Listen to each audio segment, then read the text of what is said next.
Dear students, मैं हूं आपका कंप्यूटर टीचर सर काशिफ। हमने नंबर सिस्टम के बारे में पढ़ रहे हैं। पिछले 2 लेक्चर में हमने बाइनरी सिस्टम, डेसिमल सिस्टम और ऑक्टल सिस्टम के बारे में पढ़ा है। आज हम पढ़ रहे हैं हेक्साडेसिमल नंबर सिस्टम के बारे में। हेक्सा से मुराद है 16 और डेसिमल नंबर सिस्टम यानी कि इसमें 16 डिजिट हैं और इसमें 0 to 9 डिजिट आते हैं जैसे डेसिमल के अंदर आते हैं, और जो बाकी हैं 16 तक वो आते हैं A to F। यानी कि अगर बहुत लंबा डिजिट है तो उसको हम फिर बाद में 10, 11, 12 को हम लिख देते हैं A B C D E F तक। आप इसको डेफिनेशन को एक दफ़ा देख लें। डेफिनेशन है hexadecimal is a base 16 number system. यानी कि पहले आपने बेस 2 पढ़ा, बेस 10 पढ़ा, बेस 8 पढ़ा, अभी है base 16 number system with digit number 0 to 9। यानी कि इसमें 0 to 9 डिजिट है and alphabet from A to F। यानी तो A to F का मतलब ये है कि ये 15 तक होंगे। 10, 11, 12, 13, 14, 15 वो आ जाएंगे। यानी कि A से मुराद 10 है और F से मुराद 15 है। और इसमें जो वैल्यूज़ जिस तरह राइट टू लेफ़्ट लिखते हैं उसी तरह लिखेंगे। अगर हम देखें, इसकी एग्जांपल लेते हैं कि एक हेक्साडेसिमल नंबर है 1A3। इसको हम डेसिमल के अंदर कैसे रिप्रेजेंट करेंगे? तो जैसे मैंने बताया कि इसमें आपने वैल्यू राइट टू लेफ़्ट लेनी है, तो राइट से आप 16 की वैल्यू 0 आ जाएगी और 3 फर्स्ट आ जाएगा, तो उसको मल्टीप्लाई कर लेंगे। उसके बाद A आ जाएगा उसको 16 की पावर 1 के साथ, और 1 जो है उसको 16 की पावर 2 के साथ। यानी कि राइट टू लेफ्ट चल रहा है और ये सो ऑन जहाँ तक भी नंबर्स होंगे वहाँ तक उसकी वैल्यू 16 की 0, 1, 2 और उसकी पावर चलती जाएगी। अब देखें 16 की पावर 2 है तो वो जब मल्टीप्लाई करते हैं तो 256/1 आ गया। इसी तरह ही 16 की पावर जो है वो A से मुराद मैंने पहले आपको बताया था कि A अल्फ़ाबेट है लेकिन इसकी वैल्यू 10 है, तो 16/10 आ गया।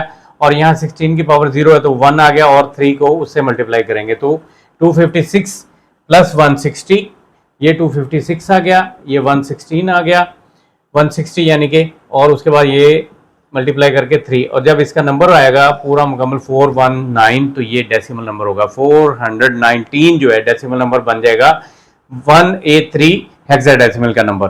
तो आपको अभी कन्वर्जन का पता चल गया कि अगर हेक्साडेसिमल नंबर को आपने चेंज करना है तो A को आपने 10 लिखना है। अगर इसी तरह B होता तो वहां पे 11 लिखते, अगर C होता तो उसको 12 लिखते। तो इसी तरह ही उनको मल्टीप्लाई करके आपने डेसिमल की वैल्यू निकाल लेनी है। उसके बाद हम पढ़ रहे हैं conversion from hexadecimal to binary. आपने पीछे भी पढ़ा था कि वैल्यू हमने जो ऑक्टल के अंदर हमने पढ़ी थी कि एक लॉन्ग वैल्यूज है उसको हमने 3 के पार्ट्स के अंदर तकसीम कर लिया था और जो पेयर्स बनाए थे वो 3 डिजिट के बनाए थे। यहाँ पे क्योंकि उसकी वैल्यू 4 है, 2 की वैल्यू 4 है तो 16 बनता है, तो हम उसको डिवाइड करेंगे 4 नंबर्स के अंदर। यानी कि ये जो पेयर है ये 4 के अलग अलग बन जाएंगे। और यहाँ पे ये वही टेबल है जो आपने पीछे दिया था और आपने वैल्यू भी निकाल के देखी थी। जैसे 5 की 101 आया था, जब उनको 4 डिजिट किया तो उसके साथ में एक 0 जो है ये एक्स्ट्रा लग गया हुआ है सारों के साथ। तो वहाँ 0 से 7 तक की वैल्यू यहाँ पे आ गई, 8 से 16 तक यहाँ से आपने उसको, जैसे A है तो हमने वहाँ लिख लिया। यहाँ पे हम इस हिसाब से 13, 14 और 15 इनकी जो वैल्यूज हैं ABC हम उसको पढ़ेंगे और उसके भी नंबर ये आ गए। अब ये बहुत बड़ा लंबा डिजिट है, इसको हमने शॉर्ट करने के लिए देखिए 1101 = D है। इसी तरह ही नेक्स्ट में 0110 है वो 6 है, 1011 B है, 00102 है। तो इसका मतलब है कि इसका जो आंसर आएगा वो D6B2 है। ये एक्चुअली हेक्साडेसिमल कंप्यूटर यूज़ नहीं करता ये, क्योंकि बहुत लंबी वैल्यू जो बाइनरी नंबर की आ जाती है उनको शॉर्ट वर्ड्स में लिखने के लिए हम लोग हेक्साडेसिमल को यूज़ करते हैं। तो अभी आप कन्वर्जन के अंदर कोई भी नंबर होगा, इससे भी डिजिट अगर ज़्यादा आ जाएगा, वो आपको पता ही है कि अगर कम होंगे, पेयर नहीं मुकम्मल होगा तो आप साथ में 0 लगा देंगे, और अगर वो पूरे मुकम्मल होंगे तो आप उसकी वैल्यू इस टेबल के साथ निकाल सकते हैं। ये अब आपको टेबल याद करने की ज़रूरत नहीं है, आपको समझ आनी चाहिए कि 7 की वैल्यू अगर हमने निकालनी है तो बाइनरी में क्या होगी, इसी तरह अगर 15 की वैल्यू हमने निकालनी है तो क्या होगी, उसके मुताबिक कोई भी नंबर आ जाए तो हम उसकी वैल्यू निकाल सकते हैं। अभी हम देखेंगे कन्वर्टिंग डेसिमल टू हेक्साडेसिमल, यानी कि एक वैल्यू है डेसिमल की, उसको हम हेक्साडेसिमल में चेंज कैसे करेंगे। अब यहाँ पे आपकी बुक के अंदर जो एग्जांपल है वो है 2297 की। 2297 का पहला एल्गोरिथम देख लेते हैं। Convert the decimal number two an absolute value by dividing it by 16। क्योंकि इसमें आप हेक्साडेसिमल कर रहे हैं तो आप डिवाइड करेंगे 16 के साथ, जैसे यहाँ पे हमने एग्जांपल में किया। Record the quotient and the remainder, यानी कि ये वैल्यू है 2297 की, उसको हम डिवाइड कर रहे हैं 16 के साथ, और उसको करीबी जो वैल्यू है जहां तक हम उसको तकसीम कर सकते हैं, डिवाइड कर सकते हैं, वहां तक हम करेंगे। जो रिमाइंडर बचेगा वो वहां लिख लेंगे। उसके बाद फिर उसको 16 को करेंगे। जैसे यहाँ पे दिया गया, continue dividing the quotient by 16 and write the remainder until the quotient is 0। तो हम नेक्स्ट वाला जो नंबर है वो भी ले लेंगे। उसके बाद उसको फिर दोबारा करेंगे, जब वो 8 उससे कम है तो यहाँ पे 0 आ जाएगा और रिमाइंडर आपका 8 आ जाएगा। जब हमने ये लास्ट वाला पॉइंट भी कर लिया, read remainder from the bottom to the top, यहाँ पे आपके ये रिमाइंडर 3 बच गए हैं। अब हमने यहाँ पे आपका रिमाइंडर आ गया 9, यहाँ आपका रिमाइंडर आ गया 15 और यहाँ पे आपका रिमाइंडर आ गया 8।